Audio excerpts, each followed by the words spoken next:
നല്ലത് എന്ന് തോന്നാമെങ്കിലും നാട്ടിലെ കുടുംബങ്ങൾക്കും കുടുംബജീവിതത്തിനും വലിയ വെല്ലുവിളി ഉയർത്തുന്ന ഒരു പുത്തൻ തൊഴിൽ സംസ്കാരത്തിനുള്ള ആഹ്വാനം ഭാരതത്തിൽ ഉയരുകയാണ്. ആഴ്ചയിൽ 48 മണിക്കൂർ എന്ന ജോലി സമയം 100 മണിക്കൂർ വരെ ആക്കണം എന്നതിലൂടെ ഭാരതത്തിലെ കൂറ്റൻ വ്യവസായ ഭീമന്മാർ ഉയർത്തുന്നത് കുടുംബജീവിതത്തെ വെല്ലുവിളിക്കുന്ന തൊഴിൽ സംസ്കാരത്തിനാണ്. ഞാൻ എന്റെ വീട്ടിൽ ദിവസം 18 മണിക്കൂറിലേറെ ജോലി ചെയ്യുന്നുണ്ട്. അതുകൊണ്ട് വീട്ടിൽ നിയമിച്ചിരിക്കുന്ന പണിക്കാരി 15 മണിക്കൂർ എങ്കിലും ജോലി ചെയ്യണം എന്ന് ശഠിക്കുന്ന ഗൃഹനാഥയെ പോലെയോ, എന്റെ വീട്ടിലെ അന്തരീക്ഷം മോശമായതുകൊണ്ട് അങ്ങോട്ട് പോകാനാവില്ല, ഓഫീസിൽ തന്നെ ഞാൻ കഴിയുകയാണ്, മറ്റുള്ളവരും അങ്ങനെ ചെയ്യണം എന്ന് ശഠിക്കുന്ന കർക്കശക്കാരൻ മുതലാളിയോ പുതിയ രൂപങ്ങൾ സ്വീകരിക്കുകയാണ് കൂറ്റൻ വ്യവസായ ഭീമന്മാർ. അതിന് അവർ നല്ല ആവരണവും തുന്നിയിരിക്കുന്നു ഇന്ത്യയുടെ വ്യവസായ പുരോഗതിക്ക്. ഇങ്ങനെ തടിച്ചു കൊഴുക്കുന്ന വ്യവസായ ഭീമന്മാർ ഉണ്ടാക്കുന്ന ലാഭം അവരുടെ പോക്കറ്റുകളിലേക്കാണ് പോകുന്നതും. ഓഫീസിലെ 48 മണിക്കൂറിന് ശേഷം കുടുംബത്തിന്റെ ഉത്തരവാദിത്തങ്ങൾക്കായി ഓരോ ഭർത്താവും ഭാര്യയും എത്ര മണിക്കൂറാണ് വിനിയോഗിക്കുന്നത്? സമ്പന്നതയുടെ നടുവിൽ കഴിയുന്ന ഇവർക്കൊന്നും ഇന്ന് മനസ്സിലാകാത്ത ഉത്തരവാദിത്തങ്ങൾ. ഒരു വ്യക്തി തൊഴിലെടുക്കാൻ വേണ്ടി മാത്രമല്ല ലോകത്തിലേക്ക് വരുന്നത് എന്ന് മനസ്സിലാകാത്ത വിധം കണ്ണുകൾക്ക് തിമിരം ബാധിച്ചിരിക്കുകയാണ് പുത്തൻ മടിശീലക്കാർക്ക്. വികസിത രാജ്യങ്ങൾ ജീവനക്കാർക്ക് കൂടുതൽ ആനുകൂല്യങ്ങളും സഹായങ്ങളും നൽകുന്ന കാലത്താണ് തൊഴിൽ സമയം സംബന്ധിച്ച് ഈ വിവാദം ഉയരുന്നത്. ഓഫീസ് സമയം കഴിഞ്ഞാൽ ഓഫീസിലെ ഫോൺ പോലും എടുക്കാൻ ജീവനക്കാരന് ബാധ്യതയില്ലെന്ന് നിയമം പാസാക്കുന്ന കാലത്ത് വരുന്ന തലതിരിഞ്ഞ മാറ്റം. 2024 മാർച്ച് 31 കണക്കനുസരിച്ച് 3,70,240 ജീവനക്കാരുള്ള ഇൻഫോസിസിന്റെ സ്ഥാപകൻ നാരായണ മൂർത്തിയാണ് ഈ ആഹ്വാനത്തിന് തുടക്കം കുറിച്ചത്. ഇൻഫോസിസിലെ ജീവനക്കാരിൽ 40.1% സ്ത്രീകളാണ്. ഇവർ ആഴ്ചയിൽ 70 മണിക്കൂർ ജോലി ചെയ്താൽ എന്താവും കുടുംബങ്ങളുടെ സ്ഥിതി? 2023 ഒക്ടോബറിലാണ് നാരായണമൂർത്തിക്ക് ഈ ഉൾവിളി ഉണ്ടായത്. 2024 ഓഗസ്റ്റിലെ കണക്കനുസരിച്ച് 5.1 ബില്യൺ സ്വത്തുള്ള കൂറ്റൻ വ്യവസായിയാണ് നാരായണമൂർത്തി. അദ്ദേഹത്തിന്റെ ഭാര്യ സുധാമൂർത്തി പറയുന്നത് വിശ്വസിക്കാമെങ്കിൽ അവരോട് സ്ഥിരം കടം മേടിച്ച് കാര്യങ്ങൾ നടത്തിയിരുന്ന പണക്കാരനായിരുന്നു നാരായണമൂർത്തി. അവരുടെ വിവാഹാഘോഷത്തിന് ചെലവ് 800 രൂപയായിരുന്നെന്നും അതിൽ പകുതി സുധയാണ് മുടക്കിയതെന്നും അവർ എഴുതിയിട്ടുണ്ട്. ഇന്ന് പക്ഷേ ലോകത്തിലെ സമ്പന്നർക്കിടയിൽ 606-ാമനാണ് മൂർത്തി. ഫോബ്സ് ഒക്ടോബറിൽ പ്രസിദ്ധീകരിച്ച കണക്കനുസരിച്ച് അദ്ദേഹത്തിന്റെ സമ്പത്ത് 5.3 ബില്യണായി ഉയർന്നു. ഇന്ത്യയിലെ അതിസമ്പന്നരിൽ 62-ാമനാണ് മൂർത്തി. മൂർത്തിയുടെ വരുമാനം വളരുന്നതിനനുസരിച്ച് ജീവനക്കാർ കുറയുന്നോ എന്ന സംശയം ഉണ്ടാകുന്നുണ്ട്. 3,43,234 പേർ ഉണ്ടായിരുന്ന സ്ഥാപനമാണത്. 2025 ജനുവരി 14 ഭാരതത്തിലെ മറ്റൊരു കൂറ്റൻ വ്യവസായ സ്ഥാപനമായ ലാർസൻ ആൻഡ് ടൂബ്രോയുടെ CEO SN സുബ്രഹ്മണ്യം തൊഴിൽ സമയം സംബന്ധിച്ച് മൂർത്തിയുടേതിനേക്കാൾ രൂക്ഷമായ നിലപാടുമായി വന്നു. അദ്ദേഹം പറയുന്നത് ആഴ്ചയിലെ ജോലി സമയം 90 മണിക്കൂർ ആക്കണം എന്നാണ്. ഞായറാഴ്ച എന്തിനാണ് അവധി എന്നാണ് സുബ്രഹ്മണ്യം ചോദിക്കുന്നത്. ഭാര്യ ഭർത്താക്കന്മാർ എത്ര നേരം മുഖത്തോട് മുഖം നോക്കിയിരിക്കും എന്ന സന്ദേഹം കൂടി അദ്ദേഹം പുറപ്പെടുവിച്ചു. ഓഫീസിൽ കൂടുതൽ സമയം ചെലവിടാനും വീട്ടിൽ സമയം കുറയ്ക്കാനും അദ്ദേഹം ഉപദേശിക്കുന്നു. സുബ്രഹ്മണ്യത്തിന് വീട്ടിൽ ചെല്ലാൻ എന്തോ ബുദ്ധിമുട്ടുള്ളതുകൊണ്ട് ഓഫീസിൽ മുഴുവൻ സമയവും ഇരിക്കുവാൻ വേണ്ടി പുറപ്പെടുവിച്ച അഭിപ്രായ പ്രകടനമാണിതെന്ന് കരുതുന്നവർ ഉണ്ട്. സുബ്രഹ്മണ്യൻ വളരെ സാന്ദർഭികമായി പറഞ്ഞുപോയ അഭിപ്രായമാണിതെന്ന് LNTയിലെ മാനവ വികസന വിഭാഗം മേധാവി സോണിക്ക മുരളീധരൻ വിശദീകരിച്ചു. എങ്കിലും സംഭവം വലിയ വിവാദമായി. തൊഴിലാളി യൂണിയൻ നേതാക്കൾ രംഗത്ത് വന്നു. കേരളത്തിലെ പ്രശസ്തനായ ഒരു പത്രപ്രവർത്തകൻ റിട്ടയർ ചെയ്ത ദിവസം നടത്തിയ വിടവാങ്ങൽ പ്രസംഗത്തിൽ പറഞ്ഞത് ഓർക്കുന്നു. രാവും പകലും ഉള്ള ജോലി മൂലം എന്റെ ഭാര്യയുടെ മുടിയിൽ നര കയറുന്നതോ എന്റെ മക്കൾ കളിക്കുന്നതോ ഒന്നും ഞാൻ കണ്ടിട്ടില്ല. ജീവിക്കാൻ വേണ്ടി ജീവിക്കാതെ പണിയെടുത്തവൻ. വീട്ടിലായിരിക്കുന്നതും ഭാര്യയും മക്കളുമായി സമയം ചിലവിടുന്നതും ഒന്നും ജീവിതത്തിന്റെ സുപ്രധാന സംഭവങ്ങളായി കാണാൻ കഴിയാത്തവർ. സമൂഹത്തെ എത്തിക്കുന്ന ദുരന്തമാണ് ഇന്ന് ജപ്പാനിലും ജർമ്മനിയിലും അമേരിക്കയിലും ചൈനയിലും പോലും കാണുന്നത്. വിദഗ്ധർ വിദേശത്തേക്ക് പലായനം ചെയ്യുന്നത് കൊണ്ട് ഇന്ത്യയിലും ഈ ക്ഷാമം ഉണ്ടെന്നാണ് കണക്ക്. 1994 വരെ താൻ 85 മുതൽ 90 മണിക്കൂർ വരെ ജോലി ചെയ്തിരുന്നതായി നാരായണമൂർത്തി പറഞ്ഞു. പ്രധാനമന്ത്രി മോദി ആഴ്ചയിൽ 100 മണിക്കൂർ ജോലി ചെയ്യുന്നുണ്ടെന്ന് മൂർത്തി അന്ന് ചൂണ്ടിക്കാണിക്കുകയും ചെയ്തു. ഭാരത സർക്കാർ പ്രവൃത്തി ദിനങ്ങൾ ആഴ്ചയിൽ 5 ദിവസം ആക്കിയത് ശരിയായില്ല എന്ന് മൂർത്തി പറഞ്ഞു. മൂർത്തിയുടെ നിർദ്ദേശത്തിനെതിരെ രൂക്ഷമായ വിമർശനങ്ങൾ ഉയർന്നപ്പോൾ അദ്ദേഹം തീർത്തു പറഞ്ഞത് കുഴിമാടം വരെ ഇതുതന്നെയായിരിക്കും തന്റെ നിലപാട് എന്നാണ്. നാരായണമൂർത്തിയുടെ കമ്പനിയായ ഇൻഫോസിസിൽ നിന്നും വേദനയോടെ രാജിവെച്ചിറങ്ങിയ ഭൂപേന്ദർ വിശ്വകർമ്മ സോഷ്യൽ മീഡിയയിൽ രാജ്യകാരണങ്ങളായി ചൂണ്ടിക്കാണിച്ച വിവരങ്ങൾ കണ്ണു തുറപ്പിക്കുന്നവയാണ്. ഇൻഫോസിസിൽ സീനിയർ സിസ്റ്റംസ് മാനേജറായിരുന്നു ഭൂപേന്ദ്ര. വൻ ശമ്പളമുണ്ടെങ്കിലും ഭാരതത്തിൽ ടെക്കികളുടെ ജീവിതം വല്ലാത്ത സമ്മർദ്ദം അനുഭവിക്കുന്നതായി അദ്ദേഹം ചൂണ്ടിക്കാണിച്ചു. അതുകൊണ്ടാണ് കുടുംബത്തിന്റെ അത്താണിയായ താൻ വേറെ വരുമാനമൊന്നും കാണാതെ തന്നെ ഇൻഫോസിസിൽ നിന്നും രാജിവെക്കുന്നത്. അദ്ദേഹം പറയുന്ന ഒന്നാമത്തെ കാരണം കഠിനാധ്വാനത്തിന് ചേർന്ന പ്രതിഫലം കിട്ടുന്നില്ല എന്നതാണ്. ഇൻഫോസിസ് പൂനെയിലെ സിസ്റ്റംസ് മാനേജറായിരുന്ന അദ്ദേഹം 3 വർഷത്തെ കഠിനാധ്വാനത്തിന് ശേഷം സീനിയർ സിസ്റ്റംസ് മാനേജർ ആയെങ്കിലും ശമ്പള വർധന ഉണ്ടായില്ല എന്ന് ചൂണ്ടിക്കാണിക്കുന്നു. ജോലി സ്ഥലത്ത് ചെറിയ കാര്യങ്ങൾക്ക് പോലും വലിയ വഴക്ക് കേൾക്കേണ്ടി വരുന്നു. സമ്മർദ്ദം എല്ലാ തലത്തിലും വർദ്ധിച്ചു വരുന്നു തുടങ്ങിയ 6 കാരണങ്ങളാണ് അദ്ദേഹം ചൂണ്ടിക്കാണിക്കുന്നത്. അദ്ദേഹം ലിങ്ക്ഡിൻ കുറിച്ച പോസ്റ്റ് ഭാരതം മുഴുവൻ ഏറ്റെടുത്തു. സന്തോഷകരമായ ജീവിതത്തിന് പൊടിക്കൈകൾ പറഞ്ഞു തരുന്ന പുസ്തകങ്ങൾ എഴുതുന്ന സുധാമൂർത്തി നാരായണമൂർത്തിയുടെ നിലപാടിനെ പിന്താങ്ങിയപ്പോൾ അവരുടെ വായനക്കാർ എങ്കിലും അമ്പരന്നുപോയി. രാജ്യസഭാംഗം കൂടിയായ സുധാമൂർത്തി രാജേഷ് വൈഷ്ണവിയോട് പറഞ്ഞുകൊടുത്ത ഇൻഫോസിസിന്റെ പ്രചോദനാത്മകമായ കഥയിൽ നാരായണമൂർത്തി മറ്റു കമ്പനികളിൽ ജോലിക്കാരനായിരുന്ന കാലത്തെക്കുറിച്ചും തന്റെ ചോദനയനുസരിച്ച് ജോലി ചെയ്യാൻ രാജി വെച്ചുകൊണ്ടിരുന്ന കാലത്തെക്കുറിച്ചും എല്ലാം നടത്തുന്ന അനുസ്മരണങ്ങളിൽ പങ്കുവെക്കുന്ന വികാരവുമായി ഒട്ടും ചേർന്ന് പോകാത്തതാണ് ഈ വികാരം. അക്കാലത്ത് മൂർത്തി ജോലി ചെയ്ത സ്ഥാപനങ്ങൾ ജീവനക്കാർക്ക് കൊടുക്കുന്ന സൗകര്യങ്ങളുടെ അപര്യാപ്തത കണ്ട നമ്മുടെ സ്ഥാപനത്തിൽ ഇങ്ങനെയാവില്ല എന്ന് മൂർത്തി പറയുന്നതായി ചില പ്രഖ്യാപനങ്ങൾ രേഖപ്പെടുത്തിയിട്ടുണ്ട്. ഇൻഫോസിസ് സിഇഒയുടെ ശമ്പളം ഒരു വർഷം 66.25 കോടി രൂപ ആയതുകൊണ്ട് ആ പ്രഖ്യാപനം നിലവിൽ വരുമോ? തുടക്കകാലത്തെ സാമ്പത്തിക ബുദ്ധിമുട്ടുകൾ മൂലം എല്ലാ ദിവസവും തന്നെ മൂർത്തി സുധയോട് കടം വാങ്ങിയിരുന്നതായും ആ ഓർമ്മക്കുറിപ്പുകളിൽ ഉണ്ട്. നാരായണമൂർത്തിയെയും സുധയെയും അടുപ്പിച്ചത് അവരുടെ വായനാശീലമാണെന്നാണ് അവർ പറയുന്നത്. സുധയുടെ കൂട്ടുകാരിയായിരുന്നു ഹംസം. അവർ സുധയ്ക്ക് വായിക്കുവാൻ കൊടുത്ത പുസ്തകങ്ങളിൽ എല്ലാം ഉള്ള ഉടമസ്ഥന്റെ പേരായിരുന്നു നാരായണമൂർത്തി. ആഴ്ചയിൽ 70 മണിക്കൂർ ജോലി ചെയ്യുന്നവൻ പുസ്തകം വായിക്കുവാനും അത്തരത്തിൽ മനസ്സിൽ കുളിർമ പകരുന്ന പ്രവൃത്തികൾക്കും എവിടെയാണ് സമയം കിട്ടുക? മൂത്ത മകൾ അക്ഷത ഉണ്ടായപ്പോൾ അവളെ മുത്തശ്ശിക്ക് ഒപ്പമാക്കി ജോലിക്ക് പോകുന്ന വല്ലപ്പോഴും വന്നു കാണുന്ന യുവ മാതാപിതാക്കളുടെ ഹൃദയനൊമ്പരം എത്രയോ ഹൃദയസ്പർശിയായി സുധ ഓർമ്മിച്ചു വെക്കുന്നു. എന്നിട്ടും അവർ മൂർത്തിയുടെ 70 മണിക്കൂർ സമയത്തെ പിന്താങ്ങുന്നു. ഡോക്ടറായിരുന്ന അവരുടെ അച്ഛൻ 70 മണിക്കൂറിലേറെ ജോലി ചെയ്തിരുന്നു എന്നും അവരുടെ ചേച്ചി ഇപ്പോൾ ആ പാരമ്പര്യം തുടരുന്നു എന്നുമാണ് സുധയുടെ ന്യായീകരണം. എന്തായാലും വ്യത്യസ്തമായി ചിന്തിക്കുന്ന വൻ വ്യവസായികളും രംഗത്ത് വന്നു. ഭാരതത്തിലെ തൊഴിലാളികളെ അടിമകളാക്കരുതെന്നും ജീവിതവും തൊഴിലും തമ്മിൽ സന്തുലനം അനിവാര്യമാണെന്നും ബാംഗ്ലൂരിലെ RPG group chairman Harshvardhan Goenka പ്രതികരിച്ചു. കുടുംബത്തോടും കൂട്ടുകാരോടും ഒപ്പം സമയം ചിലവിടാനും വായിക്കാനും സമയം കിട്ടാത്തവർക്ക് എങ്ങനെയാണ് ശരിയായ തീരുമാനങ്ങൾ എടുക്കാൻ ആവുക എന്ന് മഹീന്ദ്ര ഗ്രൂപ്പ് തലവൻ ആനന്ദ് മഹീന്ദ്ര ചോദിച്ചു. തന്റെ ഭാര്യയുടെ തുടുത്ത മുഖം താൻ നോക്കിയിരിക്കാറുണ്ടെന്നും അദ്ദേഹം പറഞ്ഞു. വേക്ക് ഫിറ്റിന്റെ തലവൻ ചൈതന്യ രാമലിംഗ ഗൌഡ പറഞ്ഞത് 70 മണിക്കൂർ ഉറക്കമാണ് നിർബന്ധമാക്കേണ്ടത് എന്നാണ്. വിവാഹം കഴിക്കുവാനും കുടുംബം കെട്ടിപ്പടുക്കുവാനും ഭാരതത്തിലും യുവാക്കൾ കൂടുതലായി മടി കാണിച്ചുകൊണ്ടിരിക്കുന്ന കാലമാണിത്. വിവാഹബന്ധത്തിൽ ഏർപ്പെടുന്നതിന് യുവാക്കളും ഭാര്യയും കുടുംബിനിയുമായി അമ്മമാരാകുവാൻ പെൺകുട്ടികളും മടിക്കുന്ന കാലം. വംശനാശത്തിലേക്ക് ഏറെ അകലം ഇല്ലെന്ന് ഇന്ത്യയും പറഞ്ഞു തുടങ്ങിയിരിക്കുന്നു. ഇപ്പോൾ ഭാരതത്തിൽ തൊഴിലന്വേഷകർ ഏറെയുണ്ട് എന്നത് സത്യമാണ്. അതുകൊണ്ട് മൂർത്തിക്കും സുബ്രഹ്മണ്യനും പേടിക്കാനില്ല. പക്ഷെ ഇന്നത്തെ നിലയിൽ പോയാൽ ഇതാവില്ല ഇവിടുത്തെയും സ്ഥിതി. ലോകത്താകെ തൊഴിലാളി ക്ഷാമം അനുഭവപ്പെടുകയാണ്. 2024 75% അതായത് തൊഴിൽ ദാതാക്കളിൽ 75% വേണ്ട തൊഴിലാളികളെ കിട്ടുന്നില്ല.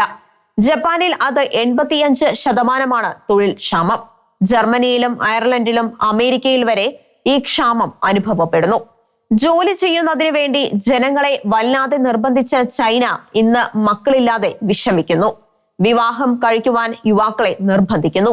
വിവാഹം കഴിച്ചാൽ നിശ്ചിത സമയം ഇടവിട്ട് ഭാര്യ ഗർഭിണിയായോ എന്ന് സർക്കാർ തന്നെ അന്വേഷിക്കുന്നു. ഇത്തരം ഒരു സ്ഥിതിയിലേക്കാണ് ലോകം ആകെ നീങ്ങുന്നത്. ജോലി സ്ഥലത്തെയും വീട്ടിലെയും തിരക്ക് മൂലം കുഞ്ഞുങ്ങളെ വേണ്ടെന്ന് വെക്കുന്നവർ പെരുകുന്നു. ലോകത്ത് എല്ലാ വർഷവും 54% കുഞ്ഞുങ്ങളെ ഗർഭചിത്രത്തിലൂടെ കൊല്ലുന്നു എന്നതാണ് കണക്ക്. 2015 നടത്തിയ പഠനമനുസരിച്ച് ഇന്ത്യയിൽ 1000 സ്ത്രീകൾക്ക് 49 ഗർഭചിത്രം വീതം നടക്കുന്നു എന്നാണ് കണക്ക്. ഗർഭചിത്രത്തിന്റെ ദേശീയ ശരാശരി 2.9% കേരളത്തിൽ അത് 9.6 ദൈവം തന്ന ഉൽപാദനശേഷിയെ പലതരത്തിൽ തടസ്സപ്പെടുത്തി. ചിലർ ശസ്ത്രക്രിയയിലൂടെ ആ ശേഷി തന്നെ ഇല്ലാതാക്കി. നിയമങ്ങളിലൂടെ സർക്കാർ ഇത്തരം നീക്കങ്ങളെ സഹായിച്ചു.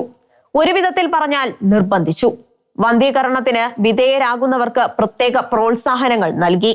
പ്രസവാവധി നൽകാതായി. ഇതിനെല്ലാം പ്രോത്സാഹിപ്പിച്ചവർ തന്നെ ഇന്ന് വിളിച്ചു പറയുന്നു, ഞങ്ങൾക്ക് തെറ്റി. വിനാശകരമാണ് ഈ പോക്ക്. തമിഴ്നാട് മുഖ്യമന്ത്രി MK സ്റ്റാലിൻ, ആന്ധ്രാപ്രദേശ് മുഖ്യമന്ത്രി ചന്ദ്രബാബു നായിഡു, കോൺഗ്രസ് വക്താവ് ജയറാം രമേശ് എന്നിവർ ദമ്പതികളോട് കൂടുതൽ മക്കളെ ജനിപ്പിക്കുവാൻ അഭ്യർത്ഥിച്ചത് അടുത്ത കാലത്താണ്. ചെന്നൈയിൽ Hindu religious and endowment board നടത്തിയ 31 ദമ്പതികളുടെ സമൂഹ വിവാഹത്തിൽ ആശംസ പ്രസംഗം നടത്തിയ സ്റ്റാലിൻ, നവദമ്പതികൾ വീട്, തൊഴിൽ, വിദ്യാഭ്യാസം, ജിജ്ഞാസ, വിജ്ഞാനം, ശിക്ഷണം, ഭൂമി, ജലം, പ്രായം, വാഹനം, സ്വർണം, സമ്പത്ത്, വിളവ്, സ്തുതി ഇങ്ങനെ 16 തരം സ്വത്ത് സമ്പാദിക്കണം എന്ന മഹത് വചനത്തെ വ്യാഖ്യാനിച്ചുകൊണ്ട് പറഞ്ഞത് ഇന്ന് വേണ്ടത് 16 മക്കളാണ് എന്നാണ്. കൂടുതൽ മക്കൾ ഉണ്ടാവേണ്ടത് നാടിന് ആവശ്യമാണ്, അദ്ദേഹം പറഞ്ഞു. അമരാവതിയിൽ ഒരു പൊതുപരിപാടിയിൽ സംബന്ധിച്ചുകൊണ്ട് ആന്ധ്രാപ്രദേശിലെ മുഖ്യമന്ത്രി ചന്ദ്രബാബു നായിഡുവും ഇതേ ആഹ്വാനം നടത്തി. ഇതിനായി 2ൽ കൂടുതൽ മക്കളുള്ളവർക്ക് പഞ്ചായത്ത് തെരഞ്ഞെടുപ്പിൽ മത്സരിക്കാൻ ആവില്ലെന്ന നിയമം മാറ്റി 2ൽ കൂടുതൽ മക്കളുള്ളവർക്ക് മാത്രമേ മത്സരിക്കാനാവൂ എന്ന നിയമം കൊണ്ടുവരുന്നു എന്നും അദ്ദേഹം വെളിപ്പെടുത്തി. കേരളം 1988-ലും, തമിഴ്നാട് 1993-ലും, ആന്ധ്ര 2001-ലും, കർണാടക 2005-ലും ജനനനിരക്കിൽ ദേശീയ ലക്ഷ്യം കൈവരിച്ചു. മുംബൈയിലെ ഇന്റർനാഷണൽ ഇൻസ്റ്റിറ്റ്യൂട്ട് ഫോർ പോപ്പുലേഷൻ സ്റ്റഡീസിലെ ഫെർട്ടിലിറ്റി ആൻഡ് സോഷ്യൽ ഡെമോഗ്രാഫിക്കിലെ അസോസിയേറ്റ് പ്രൊഫസർ ശ്രീനിവാസ ഗോലി സമകാലീന ജനസംഖ്യാ പ്രവണതയെ വ്യാഖ്യാനിച്ചുകൊണ്ട് പറയുന്നത് അതിഭീകരമായ അവസ്ഥയാണിതെന്നാണ്. ദേശീയ ശരാശരി 2.1, തമിഴ്നാട് 1.4, ആന്ധ്ര, തെലുങ്കാന, കേരളം എന്നിവിടങ്ങളിൽ 1.5, കർണാടക 1.6 ആണ് ജനനനിരക്ക്. വിനാശകരമായ അവസ്ഥയാണ് ഇതെന്ന് ഗോലി ചൂണ്ടിക്കാണിക്കുന്നു. കേരളത്തിലെ മുസ്ലിം സമൂഹത്തിൽ പോലും ആ മനോഭാവം ആയിക്കഴിഞ്ഞു. കഴിഞ്ഞ വർഷം കേരളത്തിലെ വിദ്യാലയങ്ങളിൽ ഏറ്റവും കൂടുതൽ ഡിവിഷൻ 4 ഉണ്ടായത് മലപ്പുറത്താണ്. ഇങ്ങനെ മനുഷ്യകുലം വംശനാശ ഭീഷണിയിലേക്ക് നീങ്ങുമ്പോഴാണ് അതിന് ഗതിവേഗം കൂട്ടുന്ന ഇത്തരം നിർദ്ദേശങ്ങൾ വരുന്നത്. ജനനനിരക്ക് കുറഞ്ഞ ഒരു രാജ്യത്തിനും എത്ര പ്രോത്സാഹനം കൊടുത്തിട്ടും ജനസംഖ്യ വർദ്ധിപ്പിക്കാനായിട്ടില്ല. ലോകത്ത് ഒരു രാജ്യത്തിനും വലിയ സാമ്പത്തിക പ്രോത്സാഹനം കൊടുത്തിട്ടും ജനനനിരക്ക് തിരിച്ചു കൊണ്ടുവരാൻ സാധിച്ചിട്ടില്ല. പരിശുദ്ധ ബൈബിളിൽ ദൈവം സ്വന്തം ഛായയിലും സാദൃശ്യത്തിലും സൃഷ്ടിച്ച മനുഷ്യന് നൽകിയ ഒന്നാമത്തെ കൽപ്പന ഇതായിരുന്നു: സന്താനപുഷ്ടിയുള്ളവരായി പെരുകുവിൻ, ഭൂമിയിൽ നിറഞ്ഞ് അതിനെ കീഴടക്കുവിൻ. മനുഷ്യന്റെ ദുഷ്ടത വർദ്ധിക്കുകയും അതുകൊണ്ട് ഭൂമുഖത്ത് മനുഷ്യനെ സൃഷ്ടിച്ചതിൽ ദൈവം പരിതപിക്കുകയും ചെയ്തതിനെ കുറിച്ചും ബൈബിൾ പറയുന്നു. അതേ തുടർന്ന് മഹാപ്രളയത്തിലൂടെ ദൈവം മനുഷ്യകുലത്തെ ഭൂമിയിൽ നിന്നും തുടച്ചു മാറ്റി. അവിടുന്ന് രക്ഷിച്ച ഏക കുടുംബമായ നോഹയെയും മക്കളെയും അനുഗ്രഹിക്കുന്നതും വിശുദ്ധ ബൈബിൾ രേഖപ്പെടുത്തുന്നുണ്ട്. ഉൽപ്പത്തി 9-ാം അധ്യായം തുടങ്ങുന്നത് തന്നെ ഈ അനുഗ്രഹത്തോടെയാണ്: സന്താനപുഷ്ടിയുണ്ടായി പെരുകി ഭൂമിയിൽ നിറയുവിൻ. ദൈവം തന്ന ഈ അനുഗ്രഹം എന്നു മുതലാണ് മനുഷ്യൻ ശാപമായി കരുതി തുടങ്ങിയത് എന്ന് കൃത്യമായി അറിയില്ല. അന്നു മുതൽ മനുഷ്യകുലത്തിന്റെ ദുരന്തവും ആരംഭിച്ചു. ജോലിഭാരം മൂലം ജീവിതം അവസാനിപ്പിക്കുന്നവരുടെ കഥകൾ ഇപ്പോൾ പതിവായിട്ടുണ്ട്. 2023 മാർച്ചിൽ ഏണസ്റ്റ് ആൻഡ് യങ് കമ്പനിയുടെ പുനെ ഓഫീസിലെ അമിത ജോലിഭാരം മൂലം മലയാളിയായ അന്ന സെബാസ്റ്റ്യൻ എന്ന 26-കാരി അകാലത്തിൽ മരിച്ചത് പൊതുസമൂഹത്തിലാകെ വലിയ ചലനം ഉണ്ടാക്കിയിരുന്നു. പല നടപടികളും പ്രഖ്യാപിച്ചെങ്കിലും ഒന്നും സംഭവിച്ചതായി അറിയില്ല. അമിത ജോലി യന്ത്രമനുഷ്യന് പോലും താങ്ങാനാവില്ല എന്ന് പറഞ്ഞു തന്ന സംഭവമാണ് 2024 ജൂലൈ 5 ദക്ഷിണ കൊറിയയിൽ ജോലിഭാരം കൊണ്ട് ആത്മഹത്യ ചെയ്ത റോബോട്ട്. 10 ജീവനക്കാർക്ക് ഒരു റോബോട്ട് എന്ന കണക്കിലാണ് അവിടെ റോബോട്ടുകളെ ഉപയോഗിക്കുന്നത്. റോബോട്ട് സൂപ്പർവൈസർ എന്നായിരുന്നു ആത്മഹത്യ ചെയ്ത കഥാപാത്രത്തിന്റെ പേര്. ദക്ഷിണ കൊറിയയിലെ ഗുമി സിറ്റി കൗൺസിലിലെ ജോലിക്കാരനായിരുന്നു ഈ റോബോട്ട്. ഇക്കഴിഞ്ഞ ജൂലൈ 5 വൈകുന്നേരം 4 മണിക്ക് കണ്ണടച്ചു. അതിനു മുമ്പ് ചില വികൃതികളെല്ലാം റോബോട്ട് സൂപ്പർവൈസർ കാണിച്ചിരുന്നു എന്നാണ് ഓഫീസിലുള്ളവർ പറയുന്നത്. 2023 ഓഗസ്റ്റ് മുതൽ ജോലി ചെയ്തിരുന്ന റോബോട്ടാണ് അത്. എന്തുകൊണ്ടാണ് ആത്മഹത്യ എന്നതിനെ കുറിച്ച് പഠനം നടക്കുകയാണ്. വികസനത്തിന്റെ പേരിൽ മനുഷ്യകുലം ഇല്ലാതാകുന്ന നിർദ്ദേശങ്ങളുമായി വരുന്നവർ മിശിഹാമാരല്ല, അന്ത്യകാല പ്രവാചകന്മാർ തന്നെയാണ്.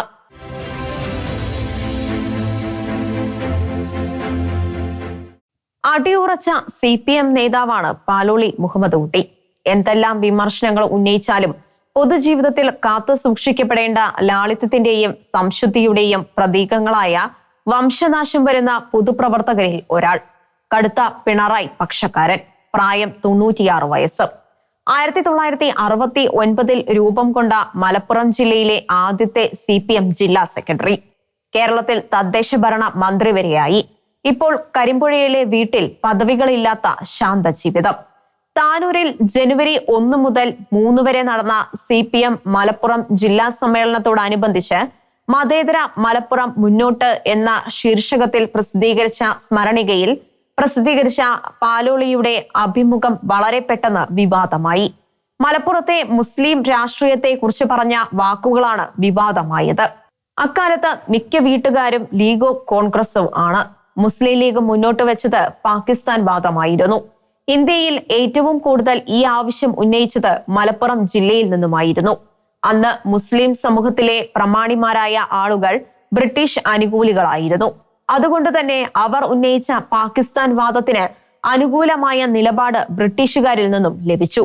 അന്ന് മലബാറിലെ മുസ്ലിം ലീഗ് പ്രവർത്തനത്തിന് നേതൃത്വം കൊടുത്തിരുന്നത് KM സീതി സാഹിബ്, സത്താർ സേട്ടു എന്നിവരാണ്. ഇന്ത്യക്ക് സ്വാതന്ത്ര്യം കിട്ടുന്ന പക്ഷം പിന്നീട് ഭരിക്കുവാൻ പോകുന്നത് ഹിന്ദുക്കളാണെന്നും അവരുടെ ഭരണത്തിൽ മുസ്ലിമുകൾക്ക് ജീവിക്കാൻ കഴിയില്ല എന്നുമായിരുന്നു സീതി സാഹിബ് മലപ്പുറത്ത് ലീഗിന്റെ സമ്മേളനത്തിൽ പറഞ്ഞത്. മുസ്ലിമുകൾ ഇടത്തോട്ട് മുണ്ടുടുക്കുന്നവരാണ്, ഹിന്ദുക്കളാണെങ്കിൽ വലത്തോട്ടും. മുസ്ലിമുകൾക്ക് ചാണകം നജസാണ്, ഹിന്ദുക്കൾക്ക് പുണ്യവും. അങ്ങനെ വൈരുദ്ധ്യമുള്ളവർ എങ്ങനെ ഒരുമിച്ച് ഭരണം നടത്തുമെന്ന ചോദ്യമായിരുന്നു സീതി സാഹിബിന് ഉണ്ടായിരുന്നത്. അതുകൊണ്ട് പാകിസ്ഥാൻ കിട്ടിയേ തീരൂ എന്നായിരുന്നു ലീഗിന്റെ ആവശ്യം. പാലോളി പറഞ്ഞു. ലീഗ് നിലപാടിനെതിരായ ശബ്ദവും ഉണ്ടായിരുന്നു. മുഹമ്മദ് അബ്ദുൾ റഹ്മാൻ സാഹിബ് ഹിന്ദു മുസ്ലിം ഐക്യമാണ് മുസ്ലിമുകൾക്ക് നല്ലത് എന്ന് പ്രസംഗിച്ചു. വിഭജിക്കപ്പെട്ട ഇന്ത്യയിൽ ജീവിക്കുമ്പോൾ ഈ മഹത്തായ രാജ്യത്തെ ഒറ്റിക്കൊടുത്തവർ എന്ന മട്ടിലാവും മറ്റുള്ളവർ കാണുക എന്ന് അദ്ദേഹം ഓർമ്മിപ്പിച്ചു. ഏതുകാലത്തും മുസ്ലിമുകൾക്ക് എതിരെയുള്ള വികാരം ആളിക്കത്തിക്കുവാൻ വർഗീയ ശക്തികൾ ശ്രമിക്കും, അദ്ദേഹം പറഞ്ഞു. അക്കാലത്ത് കമ്മ്യൂണിസ്റ്റ് പാർട്ടിയിൽ ഒരു പഞ്ചായത്തിൽ 4-5 പേരാവും ഉണ്ടാവുക. പാർട്ടി നയമോ പരിപാടിയോ തിരിച്ചറിഞ്ഞല്ല പാർട്ടിയിൽ വന്നത്. 1946 കോട്ടപ്പാടി മൈതാനിയിലെ പൊതുയോഗമാണ് പാർട്ടിയിലേക്ക് ആകർഷിച്ചത്. അന്ന് വിദ്യാർത്ഥി. 2 ഗോപാലന്മാരായിരുന്നു പ്രസംഗകർ. AK ഗോപാലനും അന്ന് AKG ആയിട്ടില്ല. EP ഗോപാലനും AKG പറഞ്ഞ രാഷ്ട്രീയം മനസ്സിലായില്ല. എന്നാൽ EP ഗോപാലൻ പറഞ്ഞത് ദാരിദ്ര്യത്തെക്കുറിച്ചും പട്ടിണിയെക്കുറിച്ചുമായിരുന്നു. അത് മനസ്സിലായി. വീട്ടിലാരും കമ്മ്യൂണിസ്റ്റ് അല്ല, അതിന് സമ്മതിക്കുന്നവരും അല്ല. പാർട്ടി ജാഥയ്ക്ക് പോയി എന്നറിഞ്ഞാൽ വീട്ടിലേക്ക് കയറി ചെല്ലുക ബുദ്ധിമുട്ടാണ്. 2-3 തവണ ബാപ്പ താക്കീത് ചെയ്തു. ഒരു ദിവസം ജാഥ കഴിഞ്ഞ് ചെന്നപ്പോൾ ബാപ്പ വീട്ടിൽ നിന്നും ഇറക്കി വിട്ടു. നൂറാടിയിലെ സഹോദരിയുടെ വീട്ടിൽ പോയി. ഒരാഴ്ച കഴിഞ്ഞ് വീട്ടുകാർ വന്ന് വിളിച്ചു. തിരിച്ചു ചെന്നു. മിക്ക വീട്ടുകാരും ലീഗോ കോൺഗ്രസോ ആണ്. 1948 അവസാനത്തോടെ പാർട്ടി നിരോധിക്കപ്പെട്ടു. 1951 നിരോധനം പിൻവലിച്ചു. 1969 38-ാം വയസ്സിൽ പാർട്ടി സെക്രട്ടറിയായി. നായനാർ, CH കണാരൻ എന്നിവർ കോട്ടാപ്പാടിയിലെ സത്രത്തിൽ ചേർന്ന യോഗത്തിൽ സംബന്ധിച്ചു. 1971 ആദ്യത്തെ ജില്ലാ സമ്മേളനം തുഞ്ചൻപറമ്പിൽ നടന്നു. പാലോളിയുടെ അഭിമുഖത്തിലെ പ്രധാന ഭാഗം ഇത്രയുമായിരുന്നു. ഈ വാക്കുകളിലെ മുസ്ലിം രാഷ്ട്രീയം വിശദീകരിച്ചത് ജില്ലാ സമ്മേളനം ഉദ്ഘാടനം ചെയ്യുവാനെത്തിയ മുഖ്യമന്ത്രിയാണ്. അദ്ദേഹം പറയാതെയും പറഞ്ഞും വ്യക്തമാക്കാൻ നോക്കിയ കാര്യങ്ങൾ ഇതായിരുന്നു. കേരളത്തിലെ മുസ്ലിമുകളിൽ 2 വിഭാഗക്കാരുണ്ട്, മതരാഷ്ട്രവാദികളും അല്ലാത്തവരും. ഇന്നും ഈ 2 കൂട്ടരുമുണ്ട്. മുസ്ലിമുകളിൽ ഭൂരിപക്ഷം വരുന്ന സുന്നികൾ ഇന്ത്യവാദികളാണ്. അവരാണ് മുസ്ലിം ലീഗിലെ പ്രധാന നേതാക്കൾ. എന്നാൽ ജമാഅത്തെ ഇസ്ലാമിയും SDPIയും എല്ലാം മതരാഷ്ട്രവാദികളും. ലീഗുകാർ അടുത്ത കാലത്തായി അവരോടാണ് കൂടുതൽ ചങ്ങാത്തം. അവരുടെ ഉപദേശം അനുസരിച്ചാണ് ലീഗ് തീരുമാനങ്ങൾ വരുന്നത്. ചുരുക്കത്തിൽ ലീഗ് മതരാഷ്ട്രവാദികൾക്ക് കീഴടങ്ങുന്നു എന്ന് മുഖ്യമന്ത്രി സൂചിപ്പിച്ചു. ഇടതുമുന്നണിക്ക് കിട്ടാത്ത മുസ്ലിം ലീഗിലെ പ്രബല വിഭാഗമായ സുന്നികളിൽ പരമാവധി പേരെ തങ്ങൾക്കൊപ്പം നിർത്താനുള്ള പിണറായിയുടെ തന്ത്രമായി ഈ വിശദീകരണത്തെ വ്യാഖ്യാനിക്കാം. അപകടം മനസ്സിലാക്കിയ ലീഗ് നേതൃത്വം കളത്തിലിറങ്ങി. പിണറായി പറഞ്ഞതിനെ നേരിടാൻ പാലോളി പറഞ്ഞത് പൊളിയാണെന്ന് വരുത്താനായിരുന്നു അവരുടെ ശ്രമം. ലീഗ് നേതാവ് ഷാഫി ചാലിയം 2 ദിവസങ്ങളിലായി ചന്ദ്രികയിൽ മറുപടി എഴുതി. ആദ്യ ദിവസം പാലോളിക്ക് വിജയരാഘവൻ ജ്വരം എന്നായിരുന്നു ശീർഷകം. രാഹുൽ ഗാന്ധിയുടെയും പ്രിയങ്കയുടെയും വയനാട്ടിലെ ജയം വർഗീയതയുടെ വിജയമായി വിജയരാഘവൻ ചിത്രീകരിച്ചിരുന്നു. മലപ്പുറത്തെ സംഖ്യകൾക്ക് എറിഞ്ഞു കൊടുക്കുകയാണ് പാലോളി ചെയ്തതെന്നായി ഷാഫി. സീതി സാഹിബിനെ കുറിച്ചുള്ള പാലോളിയുടെ വാക്കുകൾ ചെയ്യുന്നത് അതാണ് എന്ന് ഷാഫി വാദിച്ചു. സീതി സാഹിബ് ലീഗുകാരൻ മാത്രമല്ല, 1937 സമസ്ത കേരള സാഹിത്യ പരിഷത്തിന്റെ തലശ്ശേരി സമ്മേളനത്തിലെ അധ്യക്ഷനായിരുന്നു. സാംസ്കാരിക നായകനും സാഹിത്യകാരനുമായിരുന്നു. ഗാന്ധിയുടെ കാര്യം നെഹ്റുവിന്റെ പ്രസംഗം വിവർത്തനം ചെയ്യുന്നവനും ആയിരുന്നു. കേരളം, തിരുക്കൊച്ചി, മദിരാശി നിയമസഭകളിൽ അംഗമായിരുന്നു അദ്ദേഹമെന്ന് ഷാഫി ചൂണ്ടിക്കാട്ടി. ഇതെല്ലാം ചരിത്ര സത്യങ്ങളാണ്. സീതി സാഹിബ് മുണ്ടുടുക്കുന്ന രീതിയെക്കുറിച്ച് പാലോളി പറഞ്ഞ വാക്കുകൾ വേഷം നോക്കി തിരിച്ചറിയാവുന്ന സമുദായം എന്ന മോദിയുടെ ചിത്രീകരണത്തിന് സമമായി എന്ന് ഷാഫി ചിത്രീകരിച്ചു.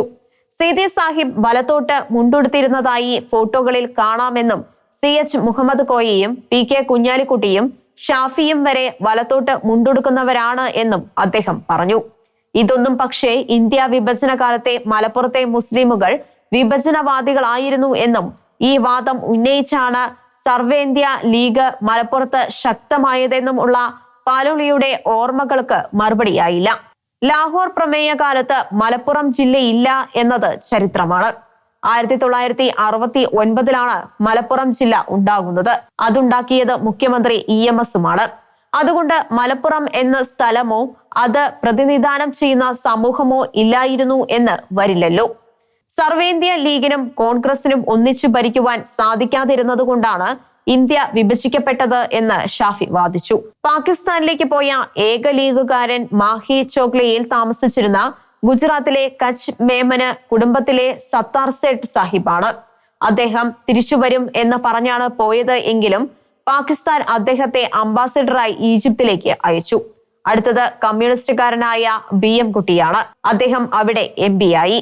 ഇത്രയും പറഞ്ഞ ഷാഫി പാലോളിക്കെതിരെ വ്യക്തിപരമായി തിരിഞ്ഞു.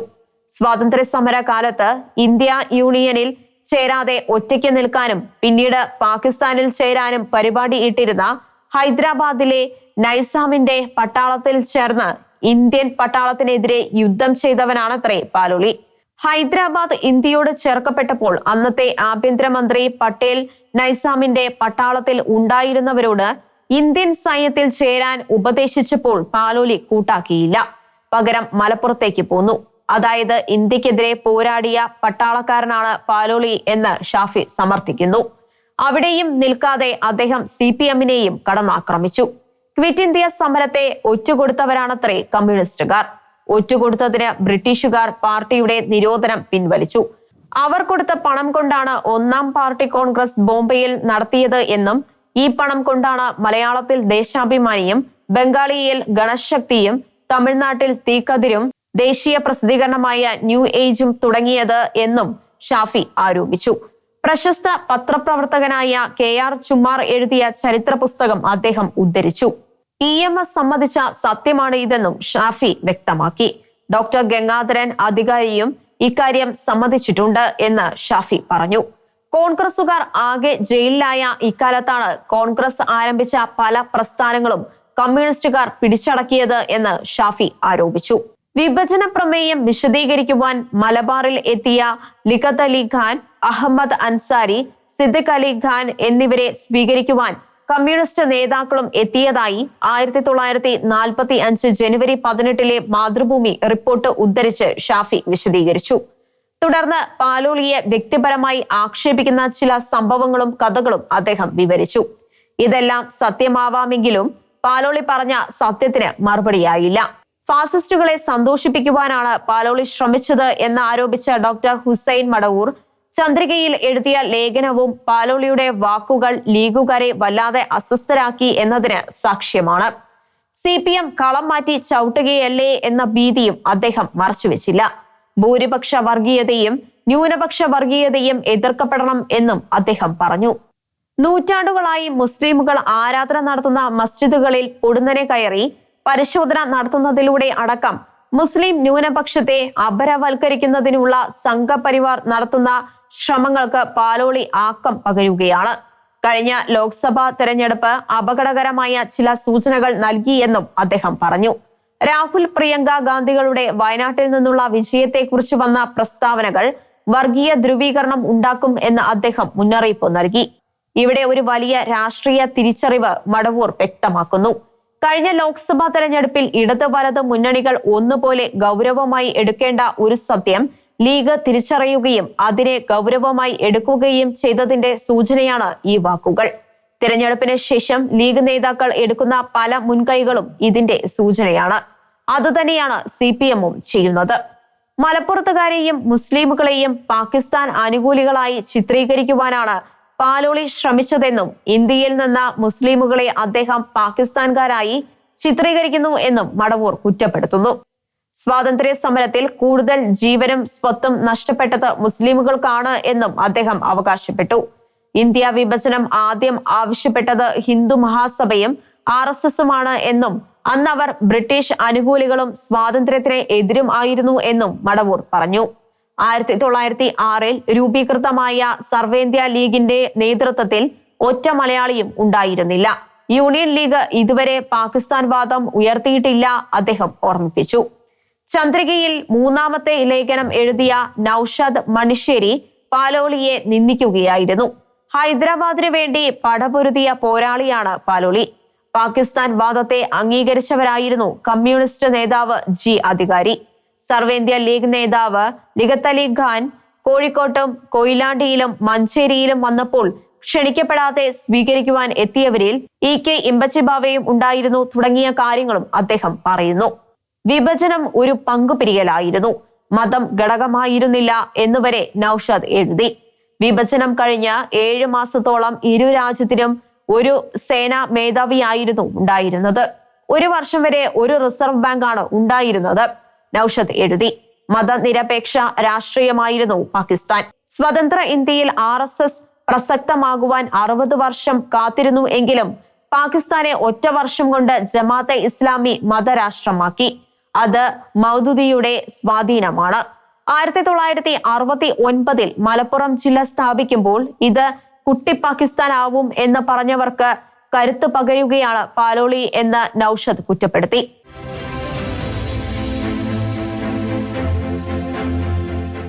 ഷിലോങ്ങിന്റെ കാഴ്ചകൾ ഇനി അടുത്ത ആഴ്ച.